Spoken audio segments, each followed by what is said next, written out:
तो previous class में हमने आपको प्रोजेक्टाइल मोशन स्टार्ट किया था। हाँ, तो उसमें आपको हमने time taken at maximum height की बात की थी। उसका वैल्यू स्मॉल टी बताया था। मैक्सिमम हाइट जो वेलोसिटी, फाइनल वेलोसिटी वहाँ पे 0 बताया था, और उसके लिए जो टाइम टी, स्मॉल टी का वैल्यू आया था u sin थीटा आया था। आज हम लोग टाइम ऑफ यानी फ्लाइट की बात करेंगे। यहाँ पे हमने टाइम ऑफ फ्लाइट का चर्चा किया है जो प्रोजेक्टाइल मोशन से रिलेटेड है। प्रोजेक्टाइल मोशन क्या होता है उसके बारे में हम आपको डिटेल कर चुके हैं। ठीक है, प्रोजेक्टाइल मोशन से रिलेटेड मैक्सिमम हाइट पे ऑब्जेक्ट को जब प्रोजेक्टाइल ट्रेजेक्टरी पाथ में मैक्सिमम हाइट पे जो पहुंचता है तो उसमें टाइम जो लगता है उसका हमने डेरिवेशन कर दिया।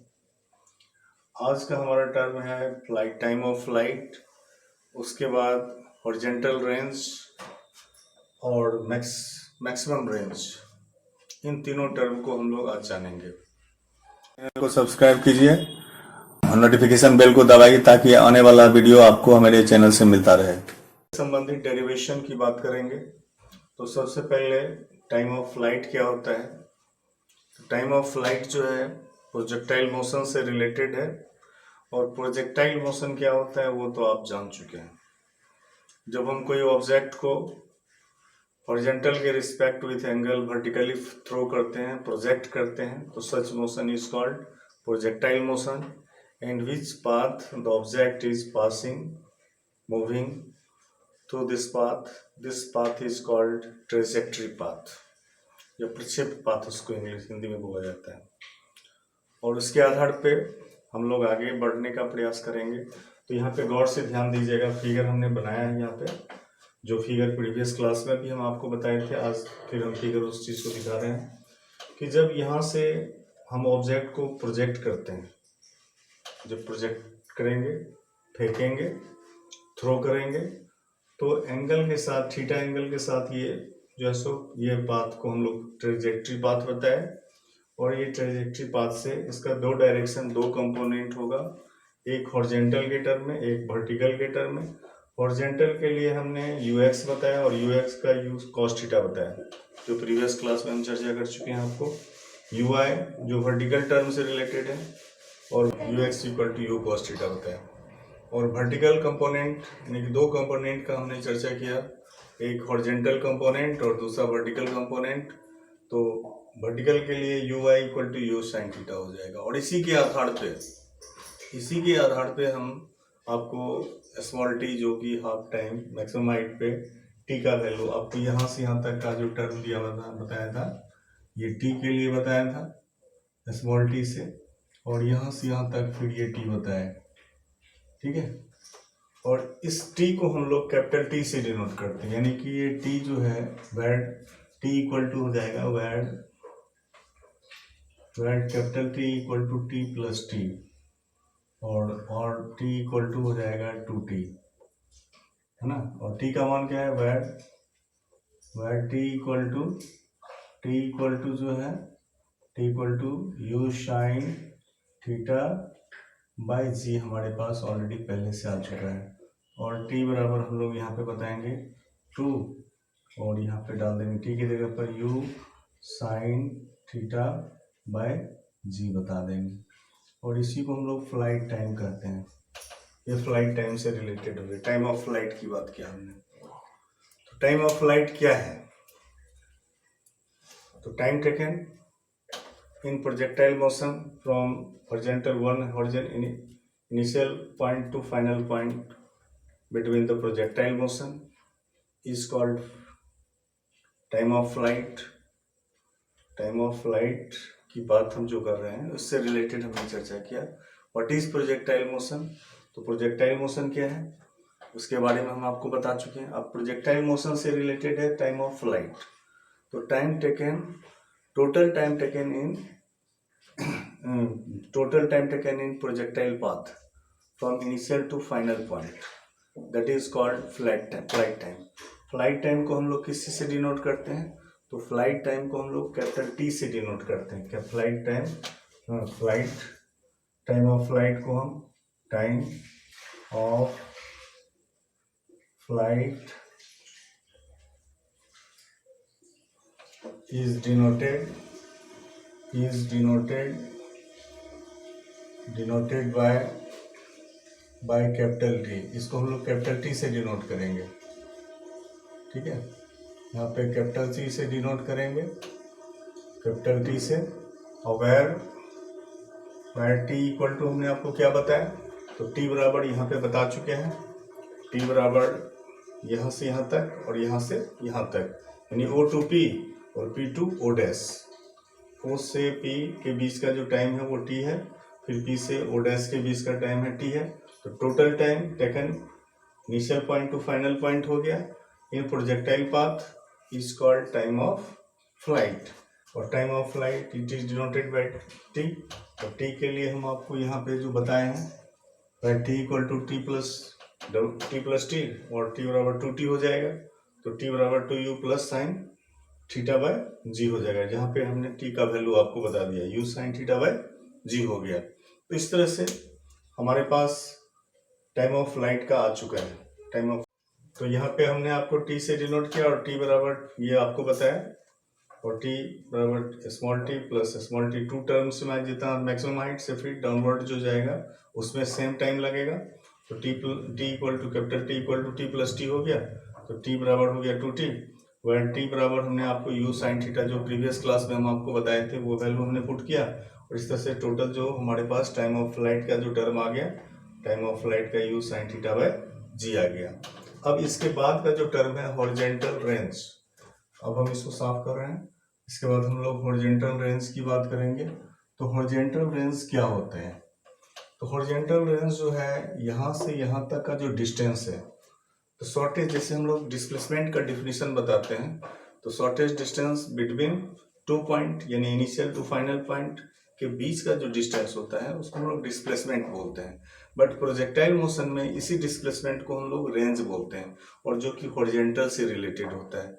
हॉरिजॉन्टल रेंज इसको बोला जाता है, क्षैतिज प्रास बोलते हैं। तो व्हाट इज हॉरिजॉन्टल रेंज, तो shortest distance covered by moving body in projectile motion from initial point to final point is called horizontal range, which is in form of displacement.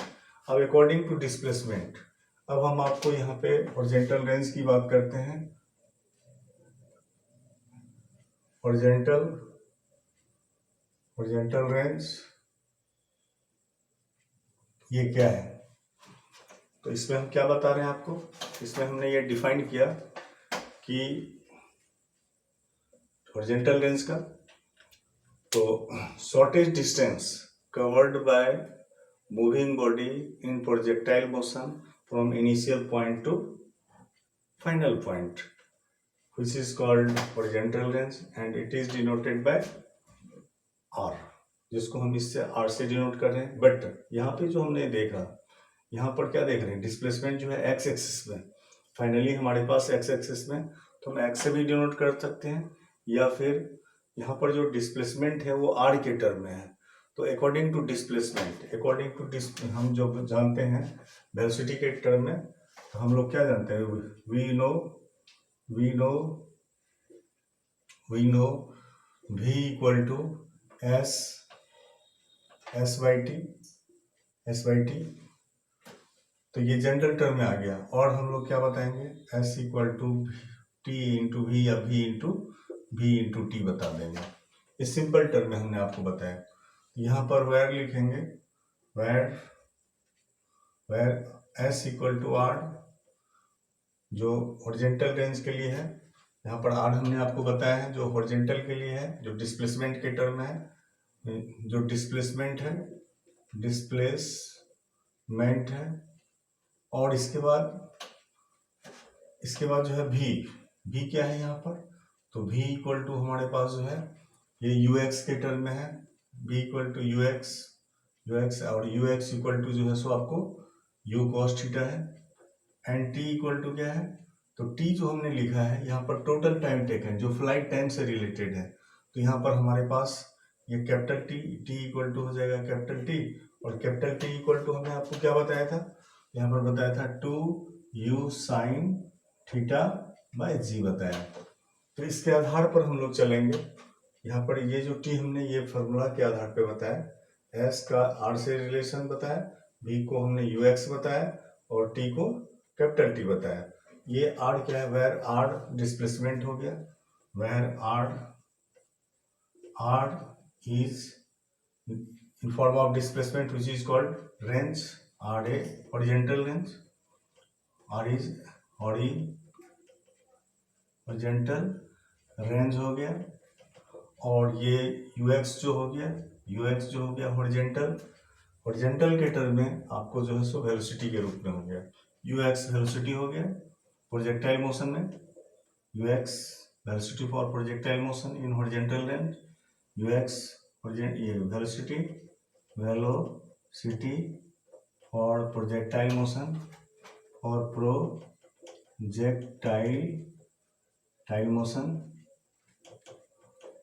Motion in horizontal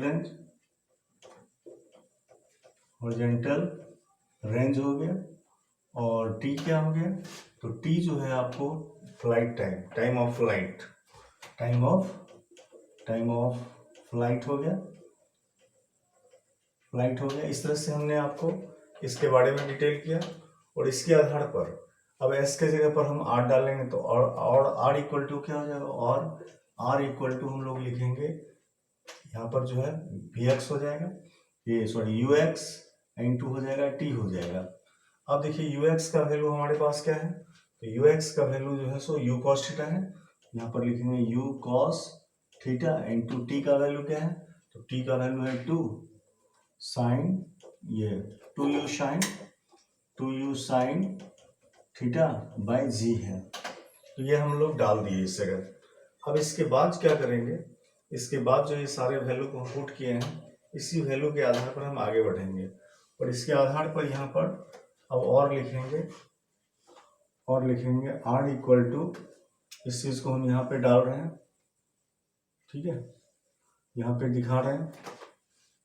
तो यहाँ पे अब r equal to हो जाएगा, इसको हम लोग arrange कर लेंगे और यहाँ पर लिखेंगे u के बाद यहाँ पे u स्क्वायर हो रहा है, u स्क्वायर लिखेंगे, उसके बाद हो जाएगा 2 sine theta into cos theta by g लिखेंगे जी, वेयर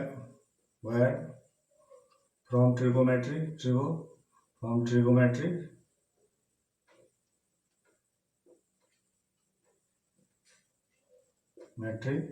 वी नो हम लोग क्या जानते हैं, तो साइन 2 थीटा इक्वल टू होता है 2 साइन थीटा इंटू होता है into cos theta.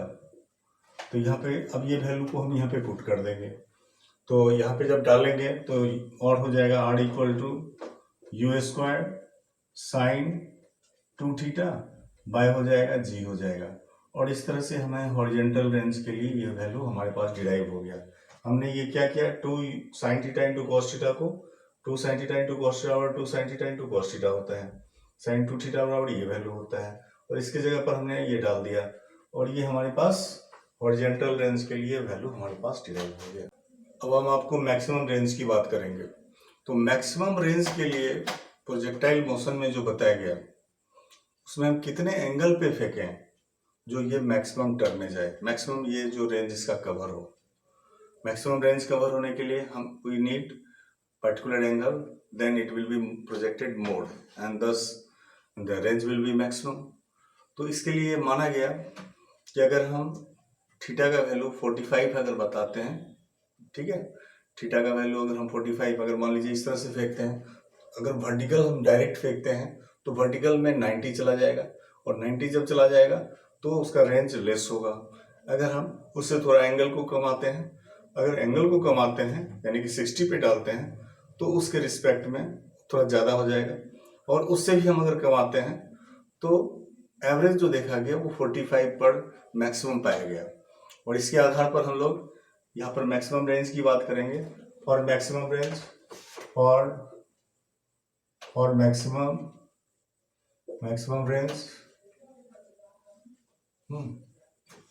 Maximum range की बात कर रहे हैं।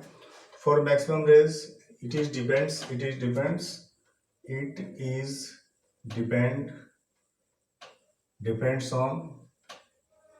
on the projected angle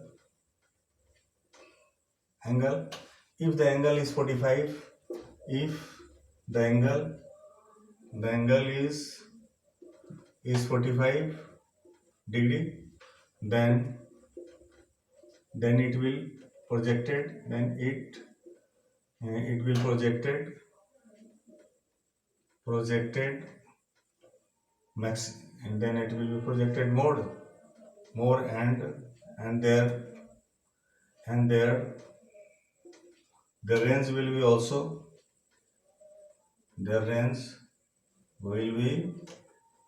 also maximum. तो so we will take 45 degree. अब हम लोग ये जान रहे हैं where we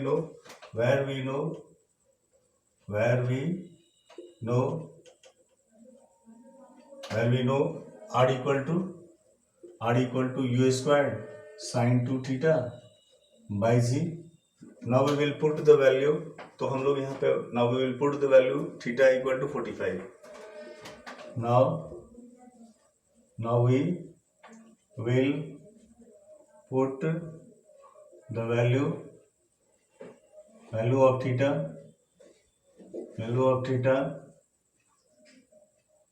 equal to 45 degree. Then अगर हम यहाँ पे ये करते हैं तो देन आर मैक्स, अब यहाँ पर आर एम एक्स हो जाएगा. यहाँ पे यू स्क्वायर लिखेंगे, साइन 2 इंटू लिखेंगे, 2 इंटू 45 डिग्री लिखेंगे, बाई लिखेंगे, यहाँ पे जी लिखेंगे. ठीक है. अब इसके बाद क्या करेंगे, और लिखेंगे आर मैक्स इक्वल टू लिखेंगे यू स्क्वायर साइन ये 45 और 2 का 90 हो जाएगा, साइन 90 हो जाएगा, साइन 90 डिग्री हो जाएगा, बाय हो जाएगा, जी हो जाएगा. और इस तरह से वेर लिखेंगे, where sine 90 degree equal to होता है 1. तो और बताएंगे आर मैक्स इक्वल टू हो जाएगा U square by G, which is the maximum range for projectile motion. जो मैक्सिमम रेंज होगा प्रोजेक्टाइल मोशन के लिए, और आर एम एक्स बराबर क्या आ गया आपको, यू स्क्वायर बाई जी. ठीक है. इस तरह से हमने प्रोजेक्टाइल मोशन से रिलेटेड कुछ टर्म की बात किया. ओके.